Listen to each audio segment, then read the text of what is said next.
Ya Bapak Ibu, teman-teman, kita ketemu lagi di Renungan Sebutir Debu. Pada kali ini saya ingin mengajak teman-teman untuk kita merenungkan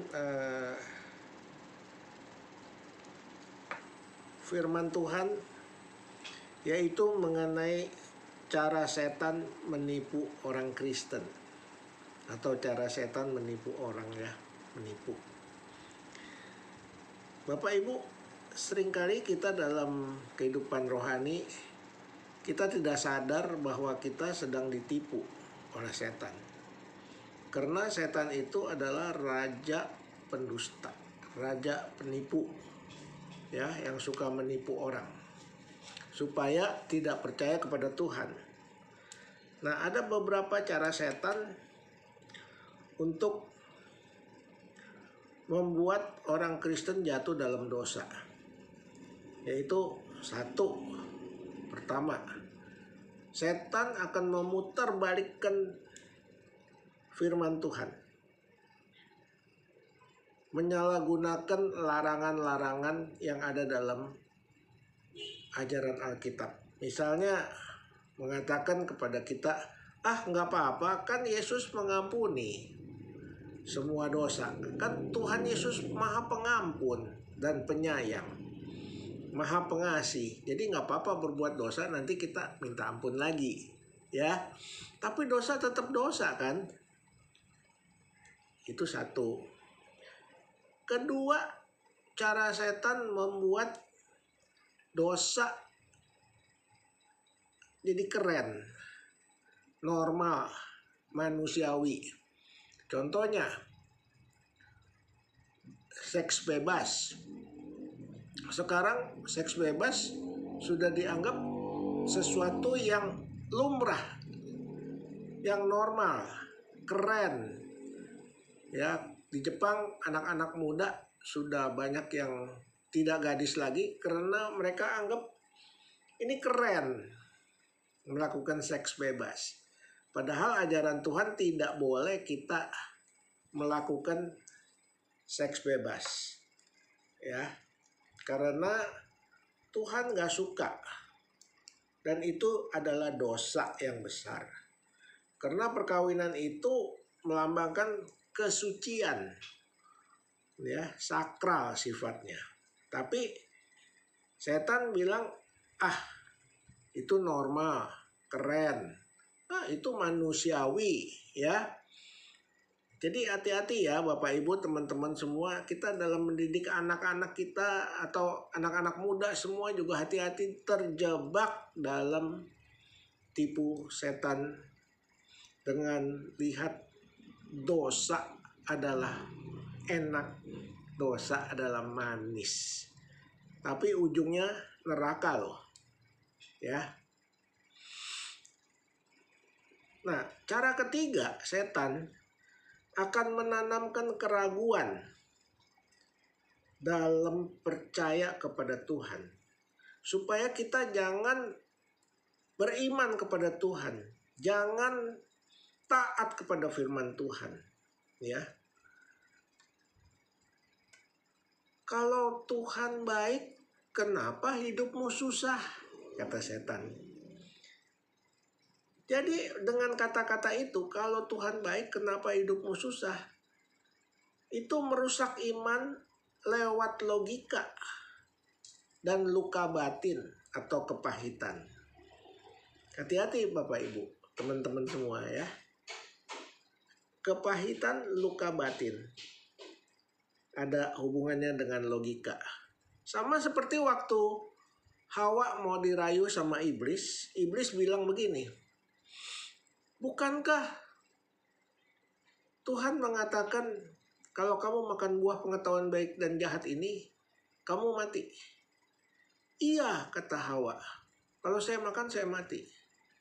Nah, perhatikan ayat selanjutnya bilang, bukan begitu maksud Tuhan. Bukan begitu maksud Tuhan. Tuhan takut kalau kamu makan, kamu jadi seperti Tuhan yang mengetahui baik dan jahatnya. Nah, itu kan menanamkan keraguan. Kemudian di ayat berikutnya terlihat bahwa Hawa memandangi buah itu kelihatannya lezat dan nikmat, apalagi buah itu mengandung pengertian. Nah, pengertian kan artinya pengetahuan, ya, logika. Kemudian yang keempat, cara iblis memberikan pemahaman rohani yang palsu. Ya. Pengalaman supranatural tapi tidak berasal dari Roh Kudus, tapi berasal dari setan. Ya, jadi pengalaman supranaturalnya bukan dari Roh Kudus, tapi dari setan. Contohnya banyak ya, ibadah-ibadah yang sifatnya supranatural, orang yang kejang-kejang, teriak-teriak, berbahasa roh, itu nampaknya rohani, sehingga dianggap itu dari Tuhan oleh orang-orang yang tidak paham Alkitab dengan benar. Sepertinya rohani, tapi ternyata itu dari setan. Kenapa saya bilang dari setan? Seperti halnya kalau bahasa roh seharusnya, kalau bahasa roh di Alkitab tulis waktu Pentakosta, waktu Roh Kudus turun, waktu berbahasa roh semua orang harus mengerti atau ada penterjemahnya. Kalau tidak bisa diterjemahkan dan orang tidak mengerti dia berkata bahasa apa, itu bukan dari Tuhan. Ya, hati-hati. Meniru rohani yang palsu. Ya, itu keempat. Kelima, cara iblis adalah memberikan roh pemecah belah ke dalam gereja atau tubuh Kristus. Ya, ada gosip, ada iri hati, ada ambisi pribadi, yang semuanya ini membuat perpecahan dalam gereja sehingga menghancurkan kesatuan gereja. Hati-hati Bapak Ibu yang menjadi anggota gereja, yang suka bergosip, suka iri, suka berambisi pribadi, mau didengar orang lain harus nurut sama dia, itu bisa juga orang itu dipakai oleh iblis untuk memecah belah gereja. Jadi hati-hati ya Bapak Ibu, itu cara iblis. Dia menabur perpecahan di tubuh Kristus. Siapa tubuh Kristus? Itu adalah Tuhan Yesus. Itu adalah gereja bait Allah. Ya. Dan juga kita orang-orang Kristen juga termasuk tubuh Kristus. Nah, kalau sampai di tubuh Kristus masuk kebencian, iri hati, gosip, ambisi pribadi, kesombongan dan lain-lain, kita jadi antek setan. Hati-hati ya. Jadi antek setan, saya bilang. Hati-hati Bapak Ibu. Jangan suka menabur gosip, iri hati, kesombongan, ambisi pribadi, suka fitnah, suka marah, ngambek dan sebagainya. Keenam, merusak identitas anak Tuhan. Membuat kita tidak layak, merasa tidak layak, tidak berharga, dan putus asa. Ini seringkali terjadi di gereja juga. Waktu ada orang yang menghakimi atau merendahkan kita, kita merasa tersinggung, sehingga kita nggak mau ke gereja lagi, kita putus asa. wah ini pendetanya nggak bisa nih ngedamain saya, atau gereja ini nggak bisa ngajarin bagaimana hidup kekristenan dengan benar. Sehingga kita mundur aja dari gereja karena mungkin saya nggak layak kali di sini, atau saya nggak berharga karena saya nggak diladenin sama anggota-anggota lain, saya nggak diladenin sama pendetanya, saya nggak diladenin sama pengurusnya. Nah ini salah satu tipu daya iblis juga, merusak identitas anak Tuhan. Ya, padahal anak Tuhan kita mesti percaya pimpinan Tuhan, bukan merasa rendah diri. Ketujuh, cara iblis menipu lewat berkat duniawi. Apa itu berkat duniawi? Kekayaan, ya. Waktu orang diberkatin dengan hebat, kaya, jadi sombong. Dengan uang, mungkin dia tenar, dia jago nyanyi, suaranya bagus, dan mungkin dia pemimpin gereja yang terkenal, dia jadi pendeta yang